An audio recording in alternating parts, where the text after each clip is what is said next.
আসসালামু আলাইকুম। Hello everyone, মুমিস কিচেনে সবাইকে ওয়েলকাম জানাচ্ছি। আজকের ভিডিওতে শেয়ার করব ভেজিটেবল নুডলসের রেসিপি। আশা করছি আজকের ভিডিওটি আপনাদের কাছে ভালো লাগবে। নুডলস বানানোর জন্য প্রথমে নিয়ে নিয়েছি 2 প্যাকেট মিস্টার নুডলস। আপনারা চাইলে যে কোনো ধরনের নুডলস ব্যবহার করতে পারেন। তারপর কিছু সবজি নিয়ে নিয়েছি গাজর কুচি, নিয়ে নিয়েছি টমেটো কুচি, নিয়ে নিয়েছি আলু কুচি, নিয়ে নিয়েছি মটরশুঁটি, নিয়ে নিয়েছি রসুন কুচি আর কাঁচামরিচ কুচি।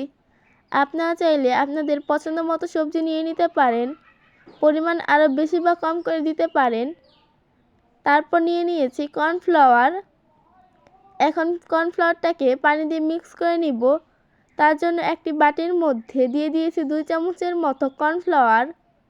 2 চামচ কর্নফ্লাওয়ারের মধ্যে দিয়ে দিয়েছি প্রায় 5 চামচের মতো পানি। তারপর এটাকে খুব ভালো করে মিক্স করে নিতে হবে।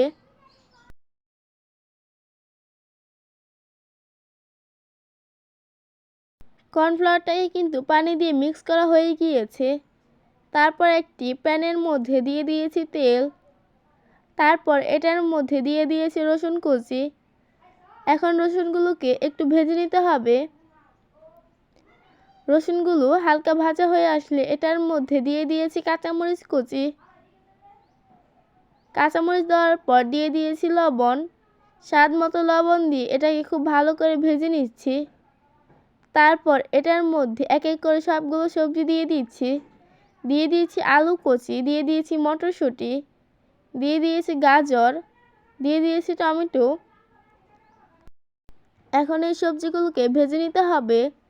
আপনারা যারা সবজি পছন্দ করেন না তারা এরকম করে ট্রাই করতে পারেন, অথবা ছোট বাচ্চাদের এরকম করে বানিয়ে রান্না করে দিতে পারেন, তারা খুবই পছন্দ করবে। সবজিগুলোকে প্রায় 5 মিনিটের মতো ভেজে নিয়েছি। এখন এটার মধ্যে দিয়ে দিয়েছি পানি। এখানে প্রায় 3 কাপের মতো পানি দিয়ে দিয়েছি। এখন এটাকে ঢাকনা দিয়ে ঢেকে দিব। আর এটা যখন ফুটতে শুরু করবে তখন এটার মধ্যে 2 প্যাকেট নুডলস দিয়ে দিয়েছি। নুডলসগুলোকে মাঝখান থেকে ভেঙে দিয়ে দিয়েছি। তারপর একটু মিশিয়ে নিচ্ছি। এখন এটার মধ্যে নুডলসের মশলা দিয়ে দিচ্ছি। 2 প্যাকেট মশলা দিয়ে দিয়েছি। তারপর আবারও খুব ভালো করে মিক্স করে নিচ্ছি। এখন এটাকে ঢাকনা দিয়ে রাখবো। ঢাকনা দিয়ে এটার মধ্যে টমেটো সস দিয়ে দিয়েছি। টমেটো সস দিয়ে খুব ভালো করে সব কিছুর সঙ্গে মিশিয়ে নিচ্ছি। এখন এটার মধ্যে কর্নফ্লাওয়ার দিয়ে পানি মিক্স করে রাখাটা দিয়ে দিচ্ছি। তারপর খুব ভালো করে নাড়তে হবে। কর্নফ্লাওয়ার দেওয়া পানি দেওয়ার পর অনবরত এটাকে নাড়তে হবে। আর এটা কিন্তু প্রায় হয়ে গিয়েছে।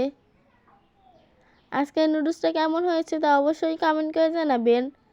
আপনারা চাইলেই কিন্তু খুব সহজে বাসায় এরকম করে ট্রাই করতে পারেন। এটা খেতে কিন্তু খুবই মজা হয়েছিল। আপনাদের বাড়ির সবাই কম বেশি খুবই পছন্দ করবে। আজকের নুডলসের রেসিপি কেমন লাগলো অবশ্যই কমেন্ট করে জানাবেন। ভিডিওটি ভালো লাগলে লাইক, কমেন্ট, শেয়ার করতে ভুলবেন না। আজকের মতো এ পর্যন্তই। আল্লাহ হাফেজ।